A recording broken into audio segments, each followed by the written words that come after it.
Good afternoon. I'm glad that you're all here. My name is Leslie Lenz, and we have Carol, Sam, and Mohammed who will also be presenting for you today. Sam will have a handout available for you later for downloading.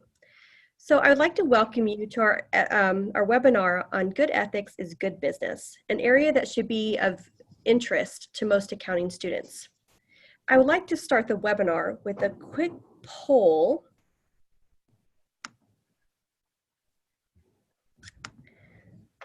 So the question is, would you manipulate earnings to meet analyst expectations? So just a quick yes or no. Let's see. All right, so it seems like a pretty easy answer, as most of you answered no. But let me ask you this. What if it wasn't actually illegal, managing the expectations? What if it was actually just unethical? And what if no one would actually know? And what if it could actually save jobs, or maybe even your own job? Would that change your answer? So these are some of the dilemmas that in accounting that we may face.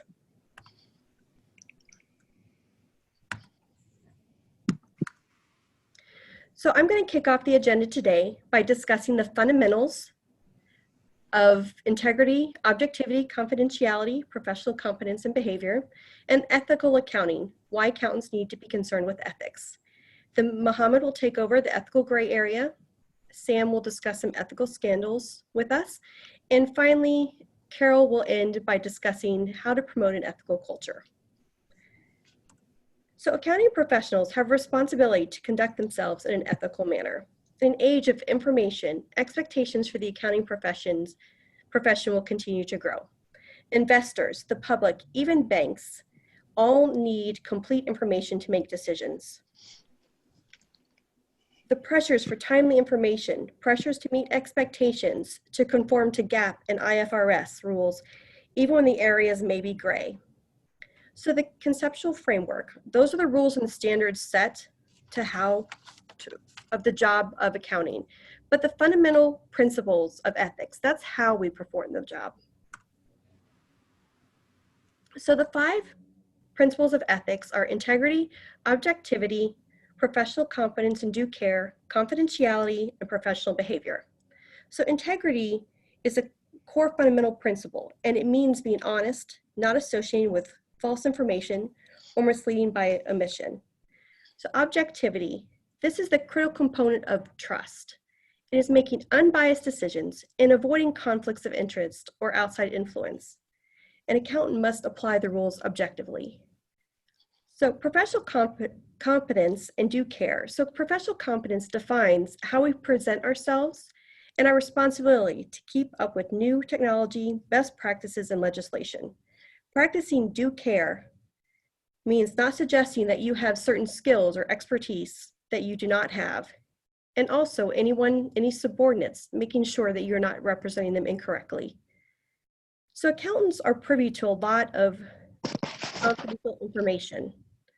And it is our responsibility to keep that confidential. And finally, professional behavior. As accountants, we represent the entire profession, and we must act ethically, abide by the laws and regulations, and avoid any behaviors that would discredit the profession.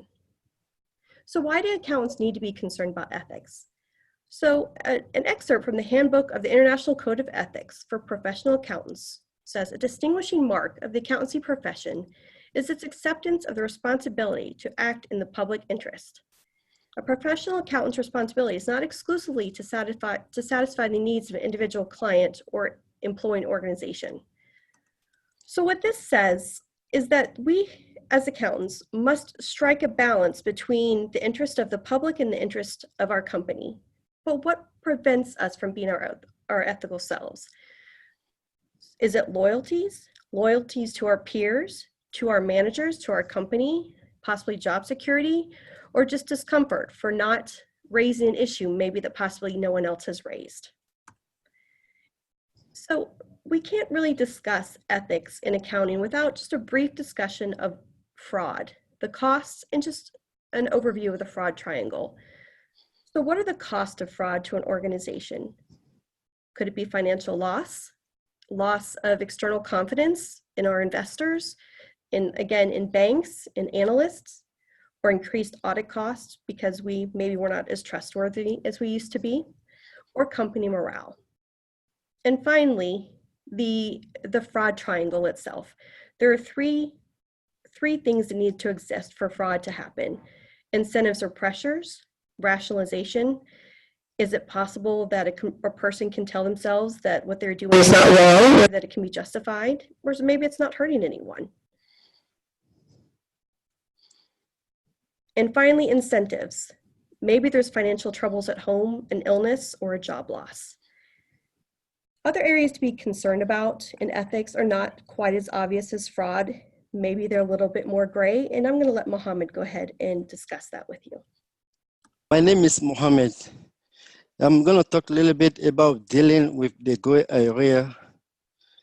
Dealing with the gray area can be challenging. Most people think that accounting is the straightforward and not objective in any way. In some cases, this may be true, but accountants are always dealing with different accounts they use to generate and provide financial information. For example, think about the 401k plans. When you select a company in which you want to invest, even if you don't personally know anything about the financial information of this company, in some way, you want to have confidence that there was an independent accounting expert who already look and provide his opinion about the truthfulness of the financial condition of the company. This is how challenging accountants face in making decisions about financial information. So first is to identify the area and recognize bias associated to them. If we can identify the issue, how can we do something about it? Of course, we can't. So, gray area can be identified how? By technical training. This could be done by online training, simulation of dilemma cases. Also, the company should have ethical helpline to discuss any confidentiality issue.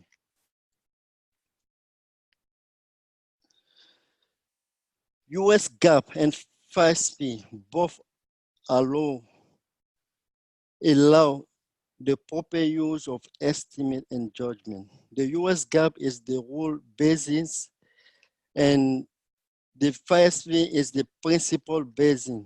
Both involve the conceptual framework to establish the concept that underline that any estimate or assumption might be used reasonably and disclosed in a financial note by the time they are made. Some example of the account that need professional judgment, depreciation for useful life, doubtful account, goodwill, debt, bad debt, and I want to say something about that bad debt and charity. Sometimes there is a difference between bad debt and charity. What is the difference between bad debt and charity? I will assume that we all know about the difference, but sometimes it can be confusing in the determination about factor between charity and bad debt. Sometimes it's very tricky. Many business will estimate the percentage of uncollectible account as a bad debt, but few business will provide charity. I will say that. So as the general rule, charity should be identified in advance before becoming a bad debt. We often have to determine how to classify funds and transactions, so there is a judgment involved. And sometimes US GAAP does not always answer all of the questions. US GAAP does not provide specific guideline about how to deal with the guideline area.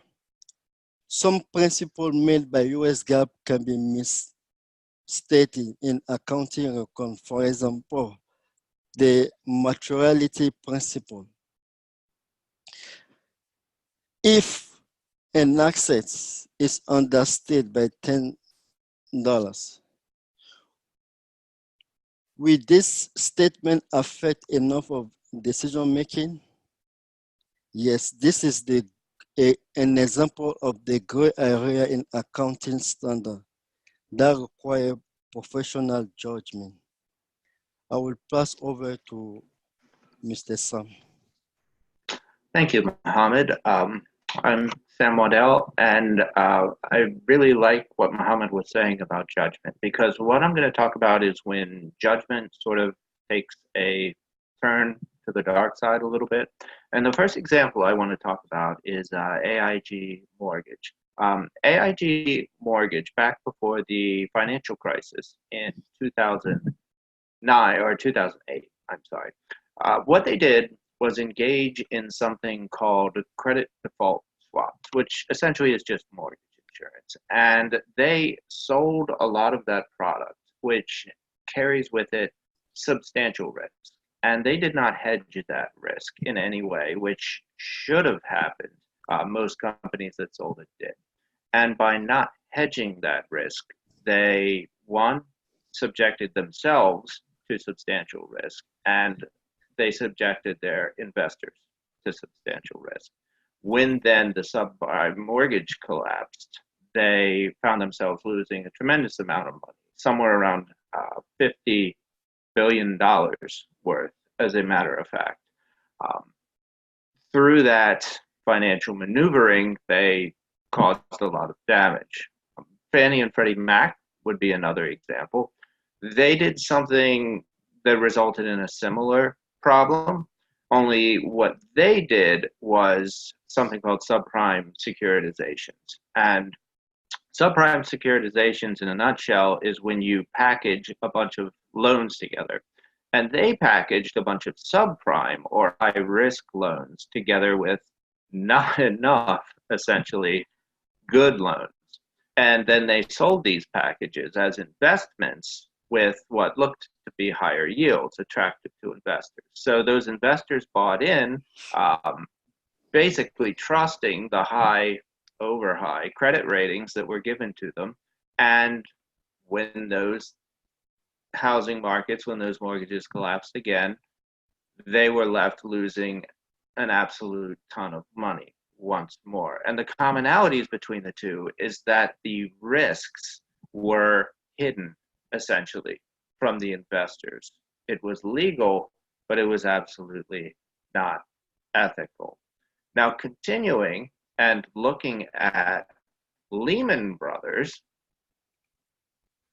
we would then have to take into consider something that it was an accounting maneuver called credit default swap, or 105 repos. Now, 105 repos were something that weren't anything new.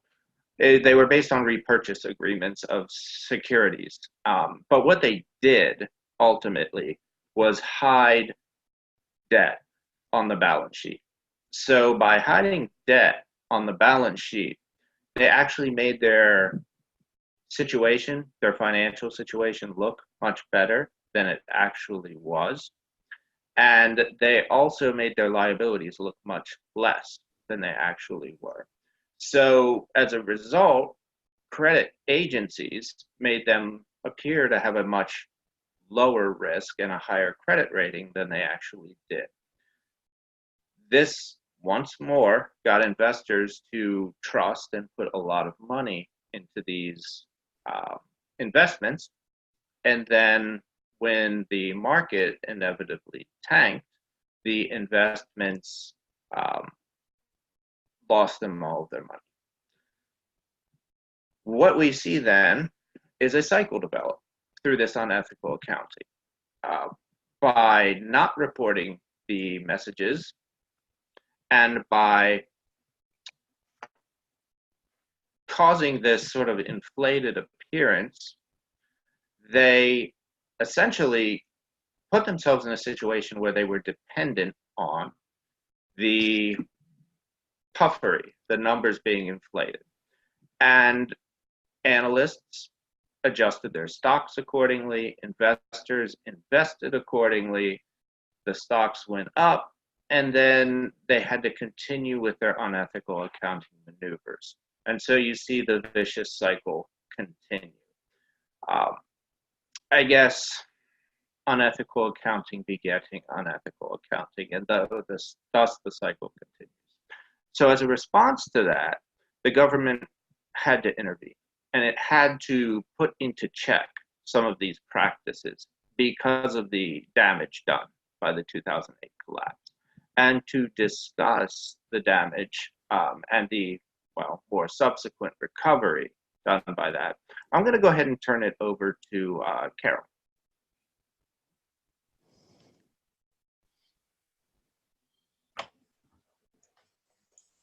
My name is Carol Wiley, and I would like to thank Sam for detailing some of the unethical practices that resulted in the subprime mortgage lending crisis. What my colleague was able to do just now is very impressive.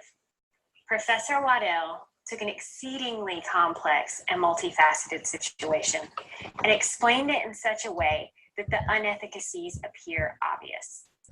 But the reality is, mortgage lending malfeasance is very dense and confusing subject matter, and the solution regulators created parallels the issue in complexity and brevity. In the wake of the bubble bust, lawmakers and Federal Reserve Board proposed revised regulations and laws. In 2010, legislators passed the Dodd-Frank Wall Street Reform and Consumer Protection Act, widely known by its abbreviated name, the Dodd-Frank Act. And amid this piece of legislation, Dodd-Frank addressed many issues within the mortgage industry.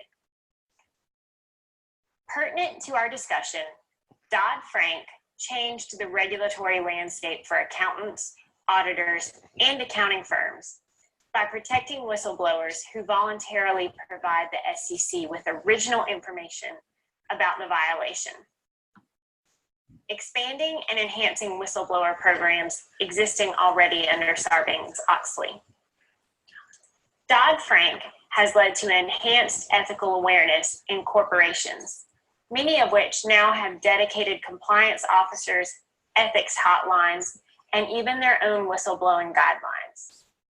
In a global survey on business ethics conducted by the Institute of Global Management Accountants, there has been a 15% increase in organizations providing both statements of ethical values and a code of ethics, as well as training related to ethics since 2008. The same survey also showed a nearly 20% increase in organizations collecting and reporting ethical information, with nearly all accountants surveyed in agreement that collecting and analyzing ethical information is imperative. Taken at face value, this seems to be a substantial improvement in the ethical operating culture of the accounting profession. If we examine how this translates into action within the industry, however, the disconnect between talking the talk and walking the walk is staggering. The book Ethics 101 by John C. Maxwell cited a workplace survey indicating that 43% of employees admitted to recent unethical acts in the workplace, and 75% observed unethical acts and did nothing about it. As my co-presenters covered earlier, unethical does not always mean illegal. Ethical dilemmas cover various ethical situations, and it can be anything from overstating performance and valuation, or it can even mean issuing a decision without adequate information. As members of the accounting profession, it is imperative we go beyond making statements about how businesses do ethically. We need to become action-driven. Establishing ethical culture requires a commitment to doing more than checking boxes for compliance. The accounting profession has a number of sources of professional values and standards of conduct. The principles articulated in the AICPA Code of Professional Conduct include the ones we went over earlier: integrity, due care, objectivity, independence. The IMA Statement of Ethical Professional Practice focuses on competence, confidentiality, integrity, and credibility. And the Sarbanes-Oxley Act identifies topics such as conflict of interest, independence, and insider trading. The growth and use of regulation has not resulted in the elimination of unethical behavior. This is why the role of ethical leaders is so important in the accounting profession. A manager with an accounting firm may be aware that adopting an ethical code may be effective in increasing awareness of ethical practices and foster a climate where ethical behavior is encouraged. In summation, our collective objective in presenting today has been to identify the impact of ethics on the accounting profession.